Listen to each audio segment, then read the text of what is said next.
today, formerly of Fox 40. Pleasure welcome back in Christina Werner. And also, speaking of Fox 40, former sports director and anchor over there, joining us now on the Folsom Lake Honda Hotline. We just went back to the old phones for Mr. Jim Crandell. Jim, how are you this afternoon, sir? Hey, sometimes the old way is the best way, my friend. I'm like, Jim's going to kill me. He'll never come and talk to me again after this, but that's okay. You figured it out. Christina, you know, one of my favorite things to say is, I look better on radio than on TV, so I'm perfectly content with the way things are going here. Hey, you guys been talking about a lot of great stuff. I mean, I've listened to the show from the top, and just about everything you've talked about, I've tweeted this week. So, yeah, you guys are on it. Good job. Well, let's just start at the top and what we opened the show with. Where are you at with this 49ers quarterback situation? Is it Brock Purdy's job to lose, and how close to losing it would you say that he is? How easy do you think a Trey Lance or a Sam Darnold could catch him in this quarterback race? Yeah, no, I think it's Purdy's job if he's healthy enough to get out there and play. I mean, what he did in 1 year was absolutely amazing. But, you know, the old football saying, you guys, is that if a coach tells you he's got 2 starting quarterbacks, that means he has no starting quarterbacks. Yeah, so, you know, that's a problem. They've got everything else. What do they need? I mean, they have absolutely everything. Yep. All they need is a quarterback that can not get them in trouble. He doesn't even have to be a star. He's just got to be that, you know, proverbial game manager. But with their offense and their defense, and I've always liked Shanahan. I think Lynch is great as a GM. They just need somebody to guide them through these games, pile up the wins, and they'll be just fine. Yeah, I've always believed that expression, that if you have 2 quarterbacks, that means you don't have one. I don't know how much you know about me, Jim. I grew up a Bears fan, so I know that expression. Oh, I'm sorry. I know that expression well. But as a Packers fan, you know what the favorite saying of all Packer fans is in Wisconsin, right? What's that, Jim? And the Bears still suck. So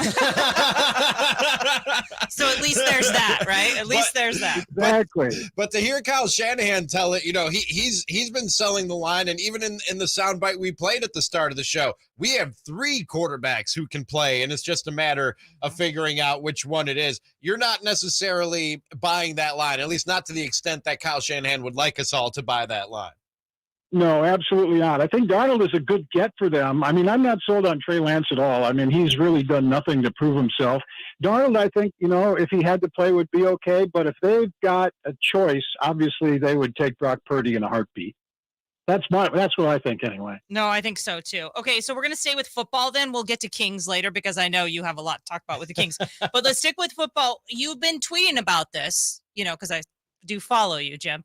But what about this? Can you believe the state of the running back right now? Josh Jacobs out of town, not coming back to Las Vegas, and just running backs in general. I for one, didn't necessarily see this coming. Yeah, nor did I. I mean, they make a point, obviously, but, I mean, this is of their own doing. The NFLPA, the Players Association, agreed with the league, with the owners. They made this collective bargaining agreement. It runs until March of 2030. And if you're a team owner, are you going to say, okay, instead of having, you know, the 4-year contract for rookies with the 5th year being a team option, you know, because the running backs really should make more money, let's just make it 2 years. You're not going to do that, because if you've got a star running back after 2 years, you're going to end up paying him a fortune on a new 2-year contract or 3-year contract where he's already under contract for an affordable salary. So it's not in the owner's best interest to make a change. That's for sure. So do you think, we talked about this just briefly, do you think the style of play for running backs, a la Christian McCaffrey, you think that's going to be more of a trend that players have to kind of change their game a little bit and if they really want to get paid? Well, there just aren't a lot of guys, Christina, obviously. That can do it? As good as McCaffrey. And what does McCaffrey make? He makes like $15, $16 million a year. Right. I mean, if you're good, you're going to get paid. And he's really good, and he got paid. So, I don't know. Like I say, I get where the running backs are coming from, but I don't see a quick solution to what they perceive to be a problem. Plus, I never feel guilty for guys making millions of dollars a year. So I never feel guilty. I never feel sorry for them. But and they put the running back it's a dangerous position, though, Jim. I mean, they put their bodies through, you know what? Like, yeah, I understand those guys wanting the money. Sure, I do too. And whose choice was it to be a running back and to play football? This So, is I mean, behind the you know, scenes what Jim and I used to do every single day. So you're You know what? in the sports Remy, office right Remy, now.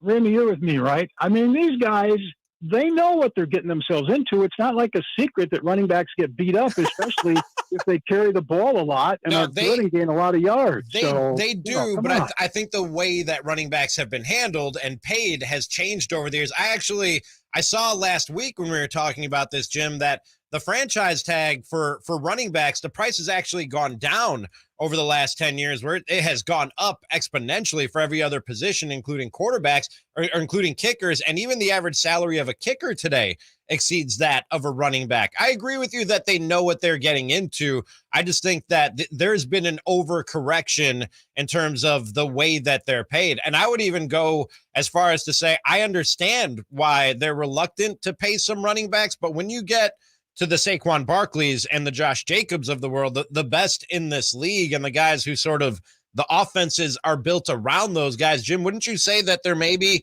exceptions to the rule? And those are guys that are worth paying and are still productive enough at this point in their careers that top dollar makes sense for a guy of their caliber. Overall, running backs have been devalued in the NFL. Yeah. There's no doubt about that. How many fullbacks are left in the NFL? Almost Every none. team used to have a starting fullback and a backup. How many are left? Besides Juszczyk, who's not really, what you'd call a prototypical fullback. The game has changed. The running back position is not held in as high a value by coaches and GMs as it used to be. I gotcha. I mean, I hope they get all the money that they deserve. But, right now, I don't see a solution to their problem. All right, now let's switch to the Kings. So, Jim, do you think it was your retirement that brought on the Beam team, or just talk about that a little bit? I know we sat through many years at Fox 40. Weisenheimer, you turned out to be. The Kings not being good, but come on, how are you feeling going into next year? How do you feel Monty's done in this offseason?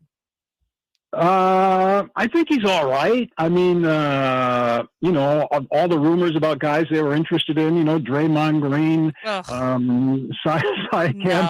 some things never change. Bradley Beal, I love Sasha from Europe. Right. Doesn't cost. I think he's going to be really good. Chris, I don't know much about Duarte, to be honest. They didn't give up much to get him. I think Nerlens Noel is a good get, for a year and $3 million. He hasn't played much lately, but he's a good athlete. He can protect the rim. He can run a little bit. And, on a one-year contract, a veteran guy looking to stay in the league and make more money, you're going to get the best he's got to offer. So, and I hope they give Kata a chance. And Jordan Ford, I'd like to see Jordan Ford on the team too, although I just don't know if after adding Duarte, there's a spot for him as a backup one, but maybe. Sabonis, Lyles, Barnes all stay. Fox is awesome. Everything McNair and Mike Brown did last summer was automatically right. The way things turned out. Yeah, we have to be happy with it at this point. Yeah, let's give them a chance and, judge the season, 30 games in. That was Rick Adelman's thing. Wait 25, 30 games, and then let's talk about maybe we need to make some changes. Did you buy into the whole make a splash with a free agent? I know you've been here, obviously, a long time, as have I, but free agents just don't necessarily come here. So did you buy into that free agent, we're going to go get the big score and bring it back here? Or did you think, this is probably how it would shake out? I wonder if things have changed, though, relative to that attitude I with hope free so. agent players around the league. I mean, they didn't want to come here because, basketball hell, according to Rudy Gay, right? Right. But now the Kings are good. Everybody knows it. They've got two of the best players in the league. I don't think free agents would be reluctant to be here, but I believe that every one of the guys that was rumored to be a target of the Kings, I believe everyone stayed with their current team. So, it's kind of hard to argue with that. But I think the Kings have a shot to get some free agents. I think the Sasha kid from Europe is going to be really, really good. And obviously, I know you guys mentioned Keegan Murray a minute ago. He's already better than he was last year, and we're a long way from training camp. So I think the Kings will be just fine. I know a lot of people are disappointed they didn't make the big splash, and I see all these national writers with pieces saying, well, everybody else in the division got better and the Kings stood pat.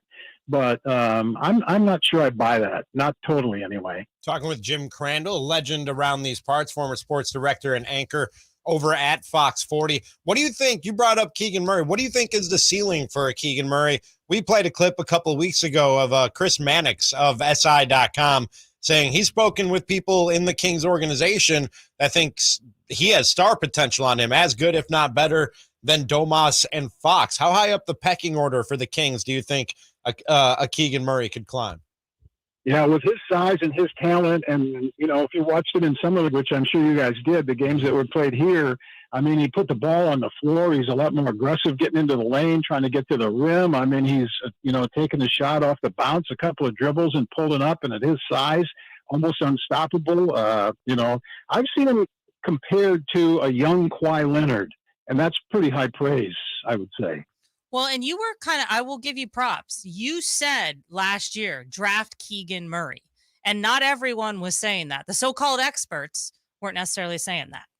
Yeah, well, Christy, I'm a big Big Ten guy, being from Wisconsin and following the Badgers. So I saw Murray play quite a bit on TV, and yeah, I was sold on him months before the draft. So good call by the Kings to take him, because he's going to be he's already good, and I think he's going to be really, really good at some point.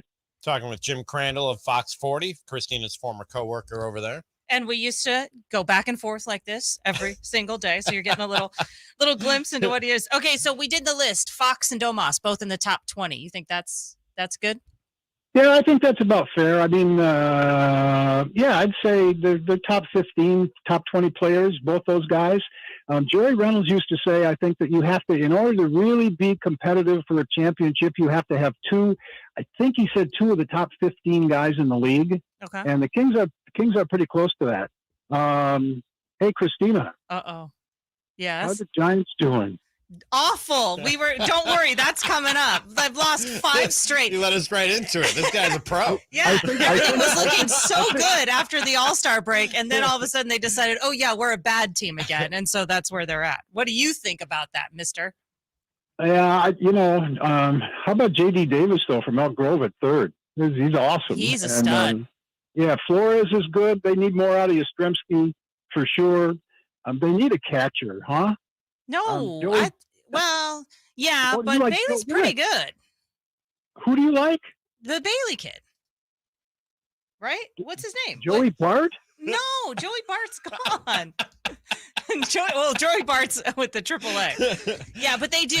There's a rotation between Sable and Bailey. Yes, that's true. Yeah. But I mean, yes, they're never going to get Buster Posey back again, Crandell. Would you like to see him add something at the deadline here, or do you think it would be a lost cause to give up something from the farm system to add to this team, Jim? Well, they're still in it, don't you think? I mean, they're what? Yeah. 4.5 games out, something like that. I mean, they got. It was 4 yesterday. I think it might be 5. Yeah. There are two teams ahead of them, and that always makes it a little bit more difficult. But I think their pitching is probably good enough. I think they're starting pitching. I'd love to see a starter. I think they're starting. Yeah, that's a good call. Yeah, and they could use another power guy in the outfield for sure.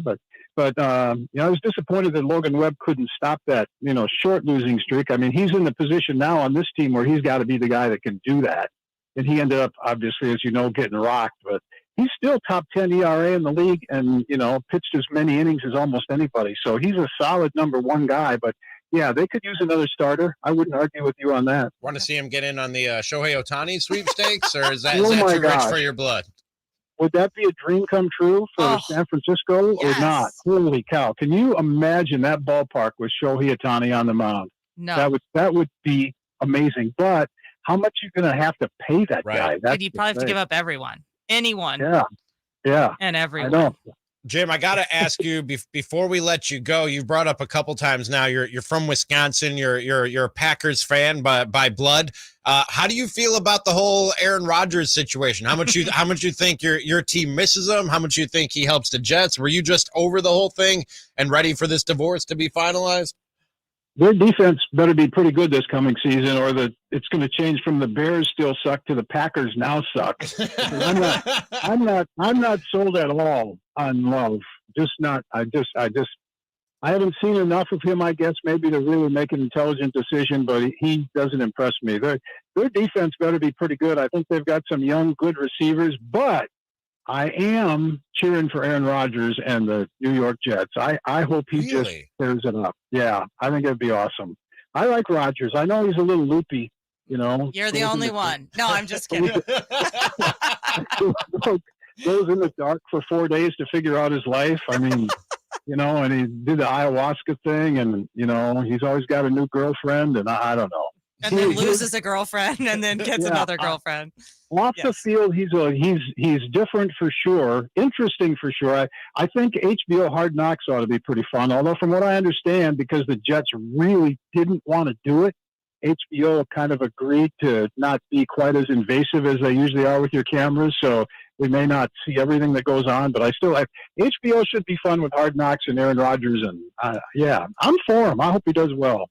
That's Jim Crandell, legendary former sports director and anchor over at Fox 40, and our guest for the last few minutes here on the show. Follow him on Twitter at Jim Crandell for all his thoughts on the world of sports and elsewhere. And Jim, we really appreciate the time and the insight, sir. Thank you so much. Thank you so much, Jim. Oh, thank you guys. Most fun I've had in a long time. Thank you. And he joins us on the Folsom Lake Honda hotline. Folsom Lake Honda, your one-stop Honda shop. That was fun once we got all the bugs worked out. Right, exactly. I knew he'd make a comeback. Always going to make a comeback. He's great. He is. He's a good man and a legend for a reason. Right after this, oh, man, do we have some things to overreact to. It's an Overreaction Monday, and it's coming up next.